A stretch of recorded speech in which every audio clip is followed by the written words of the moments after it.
Was اور نصیحتیں، لفظ لفظ حکمتیں، ابر علم و آگہی سے برستی بارشیں، شرع کے امور سے، دین کے شعور سے، قلب و ذہن جگمگاتے ہیں سچ کے نور سے۔ خطبہ جمعۃ المبارک،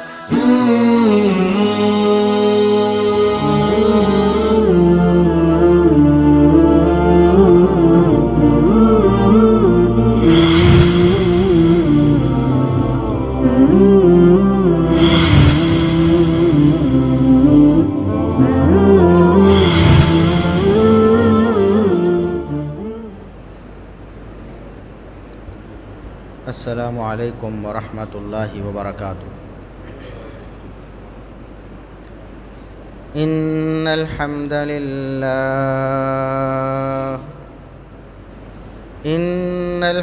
للہ نحمده ونستعینه ونستغفره ونعوذ باللہ من شرور انفسنا ومن سیئات اعمالنا،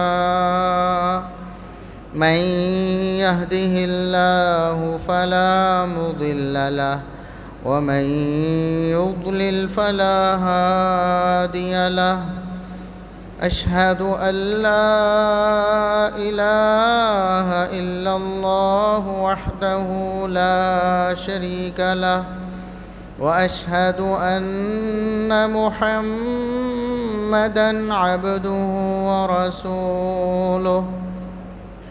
اللهم صل على محمد وعلى آل محمد كما صليت على إبراهيم وعلى آل إبراهيم إنك حميد مجيد۔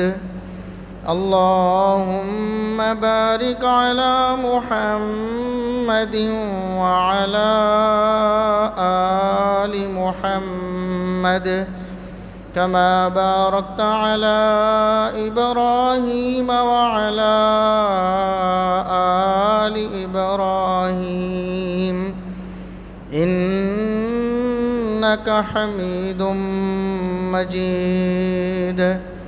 أما بعد، فيا أيها الناس، ألا إن خير الحديث كتاب الله، وخير الهدي هدي محمد صلى الله عليه وسلم، وشر الأمور محدثاتها، وكل محدثة بدعة، وكل بدعة ضلالة۔ أعوذ بالله السميع العليم من الشيطان الرجيم، من همزه ونفخه ونفثه، بسم الله الرحمن الرحيم۔ ومن الناس من يعجبك قوله في الحياة الدنيا ويشهد الله على ما في قلبه وهو ألد الخصام، وإذا تولى سعى في الأرض ليفسد فيها ويهلك الحرث والنسل، واللہ لا يحب الفساد۔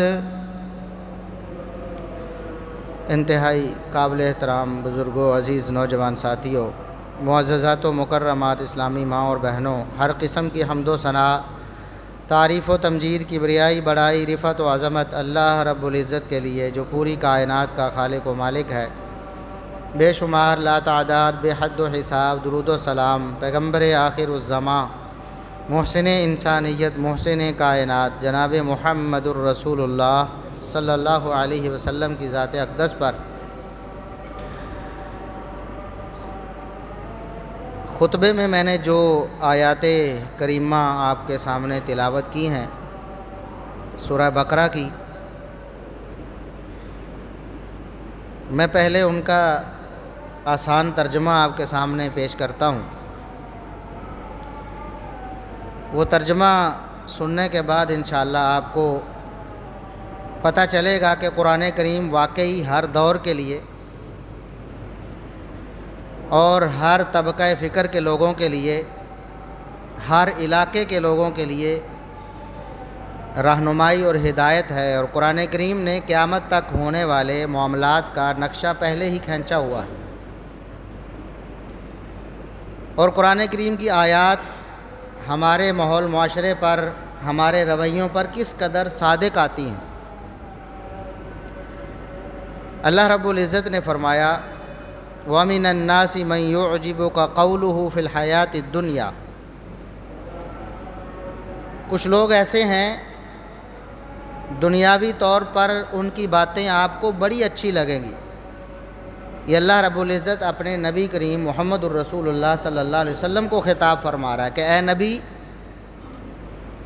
آپ کے ارد گرد کچھ لوگ ایسے ہیں کہ جب بات کرتے ہیں تو بڑے دانشور لگتے ہیں، آپ ان کی باتیں سن کر کہتے ہیں کہ بڑی اچھی بات کر رہا ہے۔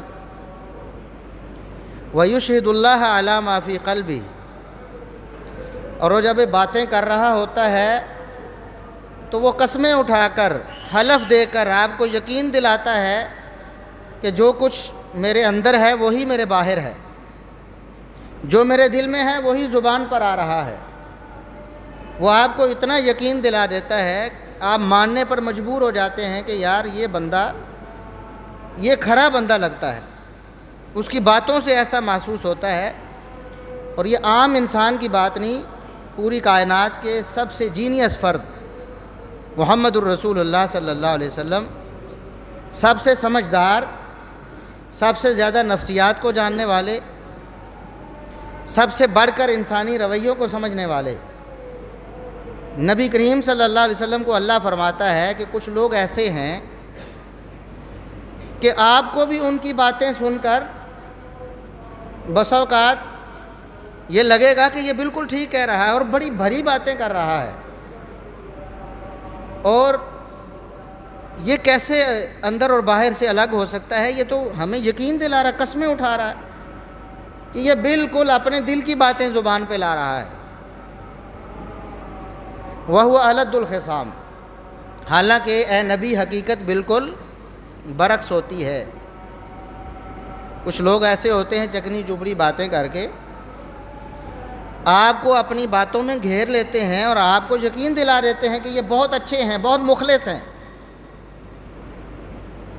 حقیقت میں وہ چرب زبان ہوتے ہیں،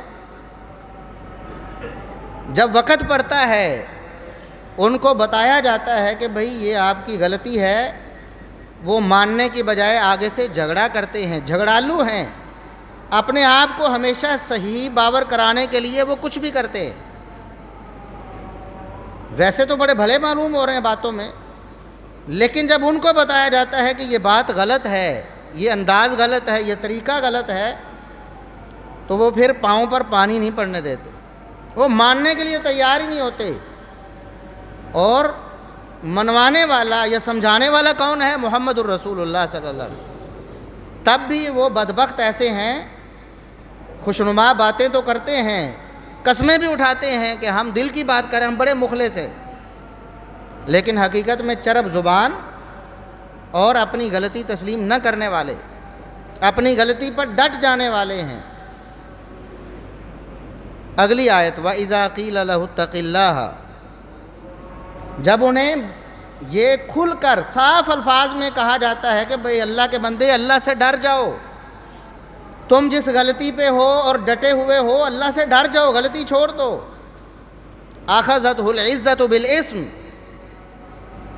اس کی غیرت جو ہے جھوٹی غیرت اس کو اور گناہ کرنے پر آمادہ کرتی ہے، وہ صاف کھل کے سامنے آ جاتا ہے اور ہر اخلاقیات سے ماورا ہو کر سیدھا کہہ دیتا ہے کہ نہیں، میں تو اس بات کو چھوڑنے کے لیے تیار نہیں۔ جھوٹی غیرت اور انا، گھمنڈ اور غرور آڑے آتا ہے اور حق کو ماننے سے صاف انکار کر دیتا ہے۔ اللہ رب العزت فرماتے ہیں اخذتہ العزت بالاسم، جو لوگ تکبر اور غرور میں آ کر حق کو ٹھکرا دیتے ہیں ایسے لوگوں کا ٹھکانہ جہنم ہے۔ پھر کیا کرتے ہیں وہ؟ وَإِذَا تَوَلَّى سَعَىٰ فِي الْأَرْضِ لِيُفْسِدَ فِيهَا، واعظ و نصیحت سن لینے کے بعد حق کو قبول کرنے کی بجائے ادھر دعوے ہیں کہ میں بڑا مخلص ہوں، میں بڑا دانشور ہوں، میں بڑا امن پسند ہوں۔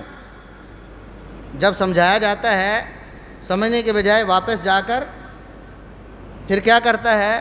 زمین میں فساد شروع کر دیتا ہے۔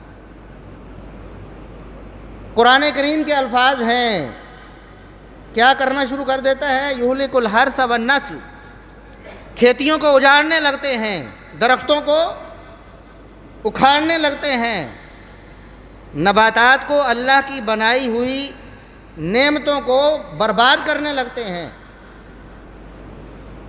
اور نسلوں کو ختم کرنے لگتے ہیں، یعنی حیوانوں کو، ذی روح چیزوں کو اور انسانوں کو تہہ تیگ کرنے لگتے ہیں، جہاں ان کا بس چلتا ہے کاٹتے چلے جاتے ہیں۔ واللہ لا یحب الفساد، اللہ رب العزت فرماتا ہے کہ مجھے فساد بالکل پسند نہیں ہے۔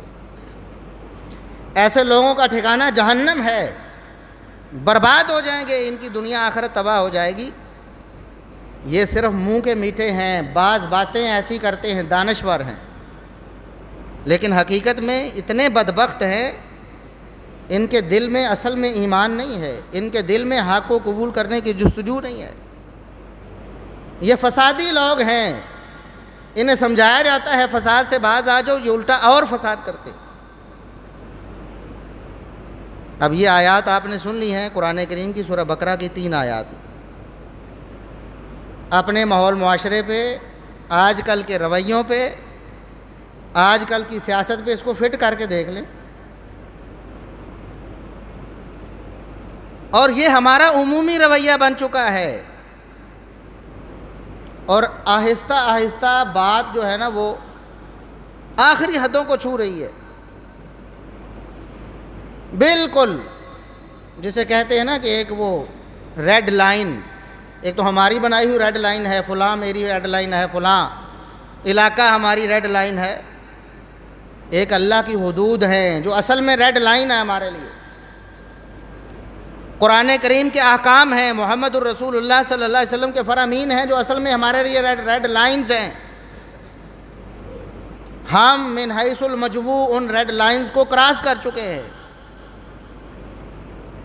پھر بھی ان منافقوں کی طرح دعویٰ یہی ہے کہ ہم تو بڑے محب وطن ہیں اور ہمارا جو مخالف ہے وہ غدار ہے، اور ہمیشہ سے یہ ہوتا آیا ہے۔ قرآن کریم نے سورہ بقرہ کے آغاز میں بھی منافقوں کی نشانیاں بتائی ہیں۔ وَإِذَا قِيلَ لَهُمْ لَا تُفْسِدُوا فِي الْأَرْضِ، فسادیوں سے جب کہا جاتا ہے کہ زمین میں فساد سے باز آ جاؤ، قالوا انما نحن مصلحون، ہمارے جیسا تو صلح پسند، امن پسند ہے ہی کوئی نہیں۔ کر فساد رہے ہیں لیکن اپنے آپ کو مصلح باور کرواتے ہیں، اور محمد الرسول اللہ صلی اللہ علیہ وسلم انہیں کہتے ہیں بھی اپنے فساد سے باز آ جاؤ۔ وہ آپ صلی اللہ علیہ وسلم کو بھی آگے سے کہتے ہیں کہ اصل تو اصلاح پسند تو ہم ہیں، ہم تو مصلح ہیں، ہمیں آپ ناجائز، نعوذ باللہ ناجائز ہمیں آپ فسادی کہہ رہے ہیں۔ الا انہم ہم المفسدون، اللہ فرماتا ہے خبردار، یاد رکھو یہی لوگ اصل میں فسادی ہیں جو کتاب و سنت کے احکامات سن کر، پڑھ کر، سمجھ کر بھی اپنی اپنی انا میں، اپنے تعصب میں، اپنی حزبیت میں کتاب و سنت کے احکامات کو پس پش ڈال دیتے ہیں۔ اور ہماری جو ملکی سیاست ہے آج کس حد تک آگے چلی گئی ہے، کتاب و سنت کو پامال کیا، اسلام کو، ایمان کو پامال کر کے روند کے آگے نکل گئی ہے۔ کچھ عرصہ پہلے بھی میں نے اس پر کئی ایک خطبات جمعۃ المبارک میں نے گزارشیں کی تھیں، کئی ایک خطبات اس پہ ہوئے تھے کہ ہماری سیاست اصل میں جھوٹ، فساد، منافقت بن چکی ہے۔ مسلمانوں کو آپس میں لڑوایا جا رہا ہے، مروایا جا رہا ہے، ایک دوسرے کے خلاف نفرت، تعصب، عداوت پیدا کی جا رہی ہے۔ اور وہ احکامات جو ہمارے اسلام کے بنیادی اور اساسی احکامات ہیں، ان کا مذاق اڑایا جاتا ہے۔ اگر کوئی نصیحت کرتا ہے تو آگے سے کہا جاتا ہے اپنی نصیحت اپنے پاس رکھیں، ہم اصل میں ہم تو امن قائم کرنا چاہتے ہیں، ہم تو ملک کو ترقی کی راہ پہ ڈالنا چاہتے ہیں۔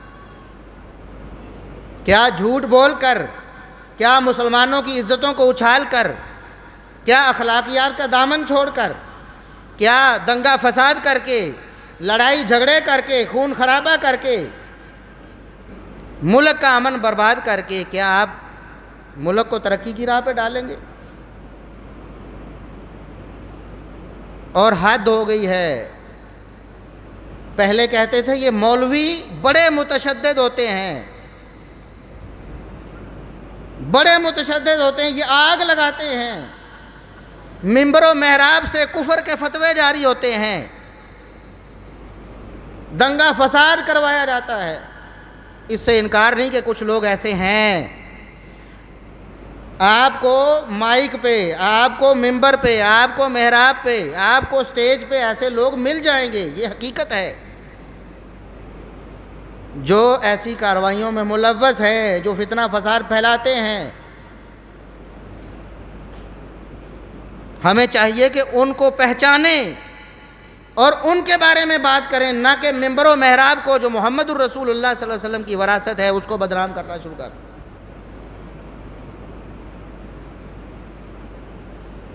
آپ نے کبھی اس منبر و محراب سے بھی کبھی تشدد کی، کبھی تعصب کی، کبھی فتنہ گری کی، کبھی قانون کو ہاتھ لینے کی بات سنی ہے؟ آپ برملا اظہار کر سکتے ہیں کہ بالکل ہم نے سنی ہے، آپ غلط کہہ رہے ہیں، اس منبر و محراب سے بھی ہمیں تشدد پہ ابھارا گیا ہے۔ کوئی ایک مثال لے کے آئیں، کبھی نہیں ملے گی۔ جہاں سے ایسی آوازیں بلند ہوتی ہیں، جو لوگ امن کو برباد کرنا چاہتے ہیں مذہبی لبادے میں، آپ ان کو پہچانیں اور انہیں قانون کے کٹہرے میں کھڑا کریں، ان کے خلاف تنقید کریں، ہم آپ کی حوصلہ افزائی کریں گے، کیونکہ یہ منبر و محراب خود اس کے برخلاف ہے۔ لیکن بدنام تو مولویوں کو کیا گیا نا۔ حالانکہ کوئی مولوی غلط کرتا ہے، جو بھی کرتا ہے، کفر کے فتوے بانٹتا ہے یا کہتا ہے کہ جاؤ ہتھیار اٹھاؤ اور فلاں کو قتل کر دو، بالکل غلط ہے، ہم اس کی حمایت نہیں کرتے۔ لیکن ہماری سیاست نے کیا دیا ہمیں؟ منبر و محراب سے وابستہ لوگ ہی کتنے ہیں آج؟ ہماری اکثریت دین بیزار ہو چکی ہے۔ ہمارے ملک کا اکثریتی طبقہ 80% سے زائد لوگ ایسے آپ کو ملیں گے جن کا منبر و محراب سے تعلق سال بعد ہی ہوتا ہے، یا کبھی جمعے میں آیا تو آنڈ میں جا کے نماز پڑھ لی، وہ تو دین سے منسلک ہی نہیں ہے۔ ہاں، سیاست سے ہمارے 95% لوگ منسلک ہیں، 95% سے زیادہ لوگ آپ کو ایسے ملیں گے جو کسی نہ کسی سطح پہ سیاست کے ساتھ منسلک ہیں، جو اپنی اپنی پارٹی اور اپنا اپنا دھڑا لے کے بیٹھے ہیں اور اس بنیاد پر اسلام کی حدوں کو پامال کر رہے۔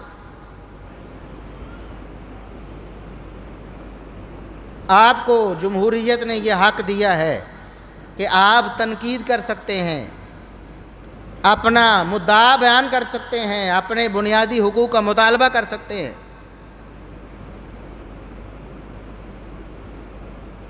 کئی علماء اس کی اجازت دیتے ہیں، کئی علماء اس سے بھی روکتے ہیں۔ آپ کو اجازت مل گئی، آپ نے ان علماء کا موقف مان لیا کہ چلیں آپ احتجاج کر سکتے ہیں پرامن، آپ مظاہرہ کر سکتے ہیں پرامن، آپ اپنے حقوق کا مطالبہ کر سکتے ہیں پرامن۔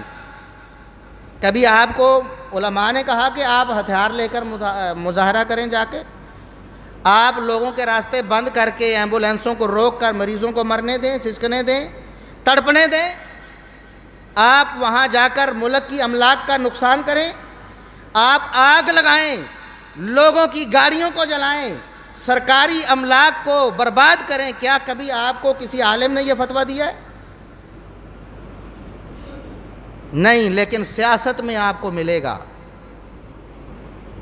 لیکن افسوس کی بات ہے کہ ہمارے مقتدر ادارے بھی، ہمارے قانون نافذ کرنے والے ادارے بھی دوہری پالیسی اختیار کرتے ہیں۔ اگر کوئی داڑھی والا، کوئی پگڑی والا، کوئی ٹوپی والا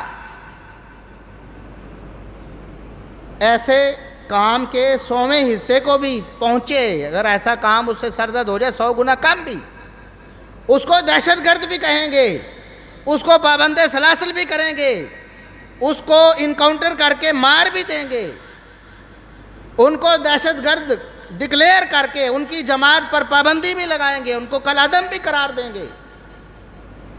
لیکن سیاست میں اس سے 1000 گنا زیادہ بھی ہو جائے، ان کے لیے سافٹ کارنر ہے، پابندی نہیں لگائی جائے گی، یہ سیاسی جماعت ہے جی۔ آپ اندازہ کریں کہ بات کہاں تک چلی گئی ہے۔ ابھی آپ نے دیکھا یہ 2-3 دن کے حالات، ہم نے کبھی آپ کو مجبور نہیں کیا کہ آپ فلاں پارٹی میں شامل ہو جائیں، فلاں پارٹی کے خلاف ہو جائیں۔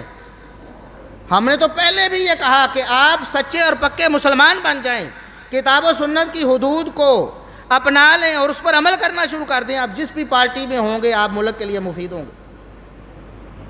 آپ کو پتہ ہے کہ ہمارے لیڈر نے یہ بات اسلامی قوانین کے خلاف کہی ہے، یہ کتاب و سنت کی مخالفت ہے، یا ہمارے لیڈر اس کا یہ رویہ یا طریقہ یا اس کا یہ رہن سہن کتاب و سنت کے خلاف ہے، اور آپ کہیں کہ غلط ہے، تو بہت اچھی بات نہیں ہے۔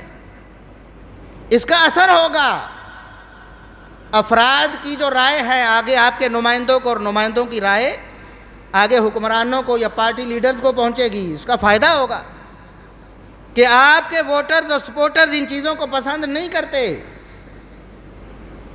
اور پھر اگر آپ سچے مسلمان ہیں، کتاب و سنت کے احکامات پر عمل پیرا ہیں، تو اپنے مخالف لیڈر کی خوبی کا اعتراف بھی کریں۔ کبھی ہمیں اس سے فلاں سیاسی مسئلے پہ اختلاف ہے، لیکن اس کی یہ رائے یا اس کا یہ فعل بہت اچھا ہے، ہم اس کی تائید اور حمایت کرتے ہیں۔ ہم تو یہ کہتے ہیں آپ ایسے بن جائیں، کسی پارٹی میں ہوں، کسی کو لیڈر مانیں، لیکن حق کو حق، سچ کو سچ، باطل کو باطل کہیں، اور یہ ہمت اور یہ جرأت آپ کے اندر ہے تو آپ ملک کے لیے مفید ہیں، آپ دین کے لیے مفید ہیں، آپ معاشرے کے لیے مفید ہیں۔ لیکن اگر آپ کے پاس یہ ہمت نہیں، بلکہ الٹا ہے کام، اپنے لیڈر کے گوبر کو بھی حلوہ ثابت کرنا ہے آپ نے، اور اپنے مخالف کے اچھے سے اچھے کام کو بھی برا بنا کر آپ نے پیش کرنا ہے اور اس کی مخالفت کرنی ہے، تو ہم کہتے ہیں لعنت ہے ایسی سیاست پہ، چاہے کسی پارٹی کی حمایت میں ہو۔ سیکولر کیا، وہ مذہبی پارٹی کا رکن بھی اگر ایسا کرتا ہے تو اس سیاست پہ لعنت ہے۔ آج ہم نے کیا کیا، اور ہم کھڑے ہو گئے، بھی ہمیشہ سے ہوتا آیا ہے، جس بھی حکمران کو، جس بھی لیڈر کو کسی ادارے کی طرف سے ریلیف ملتا ہے تو اس کو سر پہ اٹھاتا ہے۔ آپ دیکھتے نہیں، بڑی بڑی عمروں والے بزرگ بیٹھے ہیں جنہوں نے پاکستان کی تاریخ کا اکثر حصہ اس کا مشاہدہ کیا ہوا ہے۔ ہمیں تو ابھی تھوڑا عرصہ ہوا نا شعور کی دنیا میں آئے اور دیکھا حالات کیا ہیں، ہمیں پتہ، ہم نے بدلتے دیکھا ہے زمین آسمان، اتنا فرق۔ جن کو چور اور ڈاکو کہا جاتا ہے ان کو ساتھ بھی لایا جاتا ہے، ان کو مرکزی عہدے دیے جاتے ہیں۔ جن کو اپنا دشمن اور ملک دشمن کہا جاتا ہے ان کو سینے سے لگایا جاتا ہے۔ یہ ہماری سیاست میں یہ روز مرہ کا معاملہ ہے۔ ایک چور لٹیرا ہے، پارٹی چھوڑ کر میری پارٹی میں آیا ہے، وہ پاک پوتر ہو جاتا ہے۔ یہ تو ہم نے روز مرہ کی زندگی میں دیکھا ہوا ہے۔ ایسا ہوتا ہے کہ نہیں؟ کسی بھی پارٹی سے آپ تعلق رکھتے ہیں، ایمان سے بتائیں یہ ہوتا ہے کہ نہیں؟ اس کا مطلب کیا ہوا کہ ہم نے دین، ایمان ہم نے اسلام کی بجائے، ہم نے اخلاقیات کی بجائے، ہم نے صرف اپنی پارٹی اور اپنے دھڑے کو سپورٹ کیا ہے. اسے کہتے ہیں تعصب، جو زہر قاتل ہے ہمارے دین اسلام، ہمارے ایمان کے لیے اور ہمارے ملک کے لیے. ہر پارٹی میں ایسے لوگ آپ کو ملیں گے، اور اکثریت ایسے لوگوں کی افسوس کے ساتھ ہمیشہ ہوتا آیا ہے. جو برسر اقتدار ہیں آج، اور جس ادارے کی تکریم کی بات کرتے ہیں، بتائیں چند سال پہلے اسی ادارے کی بے توقیری نہیں کرتے تھے. نام نہیں لیتا، لیکن آپ کو پتہ ہے، ادراک ہے ان باتوں کا. اور آج جو ایک ادارے کے خلاف ہیں، چند سال پہلے اس ادارے کو ابو نہیں کہتے تھے. ہم مسلمان ہیں، ہم محمد الرسول اللہ صلی اللہ علیہ وسلم کا کلمہ پڑھنے والے، ہم عشق رسالت کا دعویٰ کرنے والے، کہ ہمارا یہ ایمان ہے کہ ہماری پارٹی اور ہمارا لیڈر ہی ہمارے ایمان اور ہمارے کفر کا فیصلہ کرے گا. وہ ہمیں کفر میں لے جائے اور ہمیں جانا منظور ہے. مخالف ایمان کی طرف بھی بلائے تو ہمیں جانا منظور نہیں، کیونکہ وہ تو مخالف پارٹی ہے. اور میں بتا رہا ہوں، عرض کر رہا ہوں کہ حد کو چھو لیا ہم نے، آخری حدوں سے آگے نکل گئے. مولوی اگر کہے تو اس پر سزائیں ہیں. آج آپ یہاں روڈ کے اوپر ختم نبوت کانفرنس کر کے قادیانیوں کے خلاف اعلانیہ طور پر کفر کا فتویٰ دیں، آپ پر پابندی لگے گی، آپ کو روکا جائے گا، ٹوکا جائے گا، آپ کو پابند سلاسل کیا جائے گا. حالانکہ یہ حقیقت ہے، اجماع امت کا، پاکستان کا آئین بھی ہے. لیکن دوسری طرف کیا ہوا؟ ابھی دیکھیں کور کمانڈر لاہور کے گھر پہ حملہ ہوا، دیکھا آپ سب نے، سوشل میڈیا پہ دیکھا آپ نے. وہاں آگ لگائی گئی، وہاں سے چیزیں اٹھائی گئی اور کہا گیا یہ مال غنیمت ہے. اس سے بڑی تکفیر کیا ہو سکتی ہے؟ اور بھائی کسی کا مال اٹھا کر، مخالف کا، دشمن کا اٹھا کر اس کو مال غنیمت کہنا، اس کا مطلب ہے کہ آپ اس کو کافر کہہ رہے ہیں اور اپنے آپ کو مسلمان کہہ رہے ہیں. اور بھی مال غنیمت تو کافروں کا ہوتا ہے نا. محمد الرسول اللہ صلی اللہ علیہ وسلم نے فرمایا، من صلی صلاتنا واستقبل قبلتنا واکل ذبیحتنا فذلک المسلم الذی لہ ذمۃ اللہ و ذمۃ رسولہ. جو شخص ہمارے قبلے کی طرف رخ کرتا ہے، یعنی قبلہ رخ ہوتا ہے اور ہماری نماز پڑھتا ہے، 5 نمازوں کا قائل ہے، وہ ہمارا ذبیحہ کھاتا ہے، ہمارا ذبح کردہ جانور کھا لیتا ہے، فذالک المسلم، یہ شخص مسلمان ہے. اس کے باطن میں جو بھی ہے وہ اللہ کو جواب دہ ہے. ظاہری طور پر کلمے کا اقرار بھی کرتا ہے، مسلمانوں کے جو شاعر ہیں ان کو اپناتا ہے، تو یہ مسلمان ہے. اس کے لیے اللہ اور اس کے رسول کا ذمہ ہے. یعنی کوئی مسلمان اس کا مال نہیں اٹھا سکتا، نہیں کھا سکتا، ہڑپ نہیں کر سکتا، حرام ہے اس پر، اس کا خون حرام ہے اس پر، اس کی عزت حرام ہے اس پر، نہیں کر سکتا. رسول اللہ صلی اللہ علیہ وسلم نے فرمایا، حرم میں کھڑے ہو کر خطبہ حجۃ الوداع کے موقع پر، حج کے موقع پر آپ صلی اللہ علیہ وسلم نے ارشاد فرمایا، مسلمانوں کا مال ایک دوسرے کے لیے اسی طرح حرام ہے جس طرح خانہ کعبہ کی حرمت ہے. اس کو ڈھانا، کوئی شخص یہ ہمت کرے گا خانہ کعبہ پر حملہ کر دے، جا اس کی اینٹیں اکھیڑنا شروع کر دے، کیا وہ مسلمان ہوگا؟ فرمایا اسی طرح جس طرح اس علاقے حرم کی حرمت ہے، جس طرح اس مہینے کی حرمت ہے، اسی طرح ایک مسلمان کے مال، جان اور عزت کی حرمت ہے. لیکن کیا کیا گیا؟ کور کمانڈر کے گھر سے نکالی گئی چیزوں کو مال غنیمت کہا گیا. اس بے غیرتی کو اور بے حسی کو، اور میں اس کو بے ایمانی کہوں گا، یہاں تک بھی ہم نے پہنچنا تھا. دیکھیں اداروں کے جو افراد ہیں ان کے بہت سے اعمال پر ہم بھی تنقید کرتے رہتے ہیں. آپ سنتے نہیں، ہم کہتے ہیں. ابھی میں نے کہا کہ ہمارے اداروں کا یہ دوہرا معیار ہے. کہ ایک طرف سے چھوٹی سی غلطی بھی ہو تو اس کو دہشت گردی سے جوڑا جائے، اور دوسری طرف بڑی سے بڑی غلطی بھی ہے اور یہ دہشت گردی جو آپ نے دیکھی ہے اس کو بھی سافٹ کیا جا رہا ہے۔ نہیں، وہ تو کچھ افراد کا کام ہے جی، حالانکہ معاملات بڑے واضح ہیں۔ ہم بھی تنقید کرتے ہیں لیکن ہم ان کو مسلمان سمجھتے ہیں، جیسے بھی ہیں۔ ہمارا نظام، ہمارا ملک انہی اداروں سے چل رہا ہے۔ یہ ابھی 2 سال نہیں گزرے تو یہ دلیلیں آپ کو ہمارے وہ بھائی جو آج فوج پر حملے کر رہے ہیں، 2 سال پہلے وہ ہمیں کہتے تھے کہ فوج کے بغیر آپ تو ملک میں سو بھی نہیں سکتے امن کے ساتھ۔ ٹھیک ہے، ہم تو مانتے ہیں، لیکن آج کل ایک بندے نے مجھے میسج بھیجا، کہتا ہے 1971 میں یہ دیکھو یہ ہماری فوج ہے، جب وہ مسئلہ بنا بھارت کے ساتھ اور قید ہو گئے ہمارے سپاہی۔ آپ تنقید کر سکتے ہیں، کہہ سکتے ہیں کہ ہماری فوج اس سے کوئی کوتاہی ہوئی ہے، لیکن کیا دشمن کے مقابلے میں اپنوں کی عزت ایسے نیلام کی جاتی ہے؟ تصویر بھیجی کہ دیکھیں یہ ہماری فوج ہے، یہ ان کی کرتوتیں ہیں۔ 1971 میں جو پکڑے گئے ان کی پینٹیں اتاری جا رہی ہیں، وہ تصویر دکھائی۔ میں نے کہا بھائی آپ جس سیاسی جماعت سے تعلق رکھتے ہیں، 2 سال پہلے یا 3 سال پہلے ان کا موقف کیا تھا فوج کے بارے میں؟ یہ پینٹیں تو 1971 میں اتری تھی نا، تو 2 سال پہلے آپ کے ابو کیسے تھے؟ وہ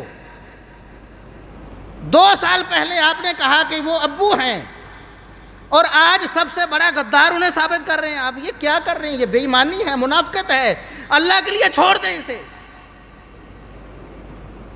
ملکی اداروں پر تنقید نہیں، اداروں میں بعض افراد پر تنقید ہم بھی کرتے ہیں، آپ کا حق ہے، رائٹ ہے، آپ غلط کو غلط کہہ سکتے ہیں، لیکن پورے ادارے کو باقاعدہ منظم طور پر اس کو بے عزت کرنا، بے توقیر کرنا، اس پر حملے کرنا، یہ فساد فی الارض ہے، یہ دہشت گردی ہے۔ اللہ کے لیے اپنے آپ کو بچا لیں اس سے۔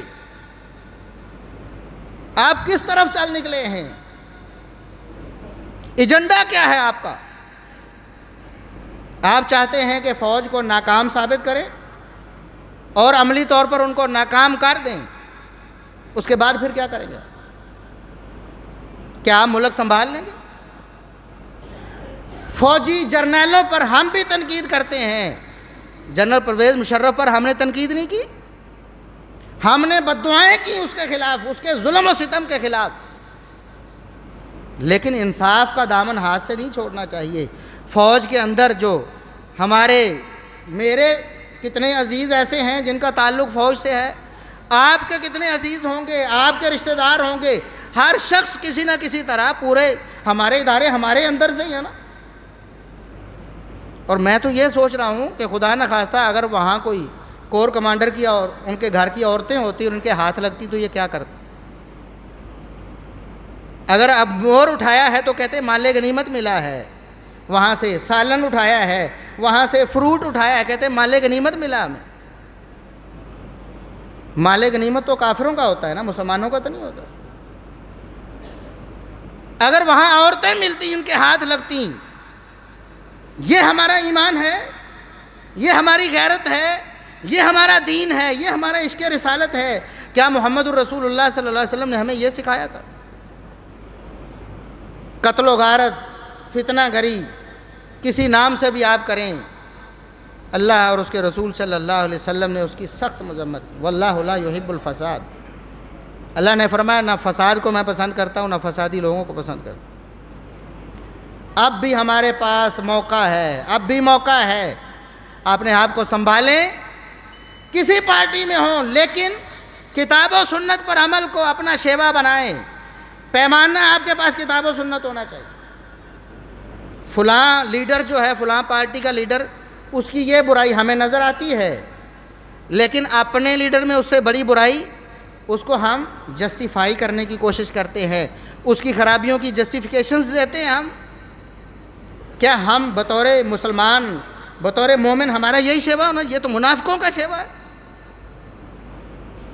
یہ تو منافقت ہے، دوگلی پالیسی ہے، دوہرا معیار ہے جو ہم نے اپنا لیا ہے۔ اللہ کے لیے اپنے آپ کو بچائیں۔ جس آگ میں آپ کودنے جا رہے ہیں، یہ آگ آپ کو بھی جلائے گی، آپ کے ملک کو، آپ کے خاندان کو، آپ کے رشتہ داروں کو، آپ کے علاقے کو، سب کو جلا کے بھسم کر دے۔ کس طرف چلے گئے ہیں آپ؟ یہ آگ لگانا، پیٹرول بم پھینکنا، کتنے لوگ ایسے ہیں، آپ جیسے لوگ ہیں، ہو سکتا ہے آپ کی پارٹی کے کئی لوگ ہیں جن کی گاڑیاں جلائی گئی ہیں، جن کے کنٹینر جلا دیے گئے ہیں۔ یہ کیا ہے؟ یہ تو منافقوں کی نشانی ہے۔ محمد الرسول اللہ صلی اللہ علیہ وسلم کو اللہ نے بتائی ہے، وَيُهْلِكُ الْحَرْثَ وَالنَّسْلَ، یہ باغوں کو اجاڑنے والے، یہ فصلوں کو اجاڑنے والے۔ آپ نے دیکھا نہیں کیا کیا اجاڑا گیا ہے؟ یہ آپ کا، کہتے ہیں ہمارا پیسہ تھا، تو اپنے پیسے کو آگ لگاتے ہیں بھی، اور آپ کا پیسہ ہے اس کو آپ آگ لگا رہے ہیں۔ کیا ثابت کرنا چاہتے ہیں؟ اور ایک شخص کو میں نے سنا، وہ کہہ رہا تھا کہ دیکھیں اندر ہم گئے ہیں تو اتنی عیاشی ہے، سوئمنگ پول بنے ہوئے ہیں، اتنے اے سی لگے ہوئے ہیں، چلر لگے ہوئے ہیں۔ بھائی آپ کا جو بھی لیڈر ہے، آپ اس کی کوٹھی، اس کے بنگلے میں جا کے دیکھیں تو صحیح، کیا وہاں نہیں لگا ہوا؟ سب سے پہلے آپ نے اس کو پوچھا ہے؟ بھائی ہم تو روٹی، 2 ٹائم کی روٹی سے ہم تنگ آ چکے ہیں، وہ پوری نہیں کر رہے، اور آپ نے اتنے بڑے بڑے محل بنائے ہوئے ہیں۔ ہر پارٹی کے لیڈر کے محل ہیں، نہیں ہیں بھلا؟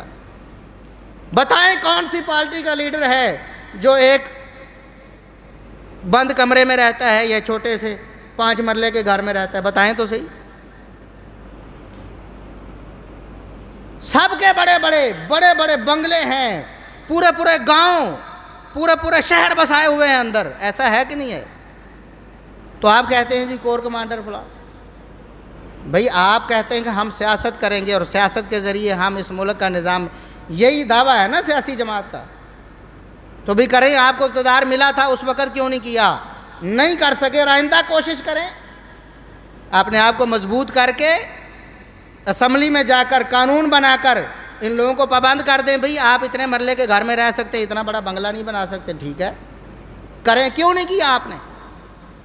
جب آپ کی حکومت تھی اس وقت بھی تو کور کمانڈر کا یہی گھر تھا نا، یا تو اس نے گھر چینج کر لیا، آپ کی حکومت میں 5 مرلے کے گھر میں رہتا تھا، اور دوسری حکومت آئی تو اس نے اتنا بڑا شہر گھیر لیا ہے، اور آپ نے کہا کہ یہ تو بڑی زیادتی ہے۔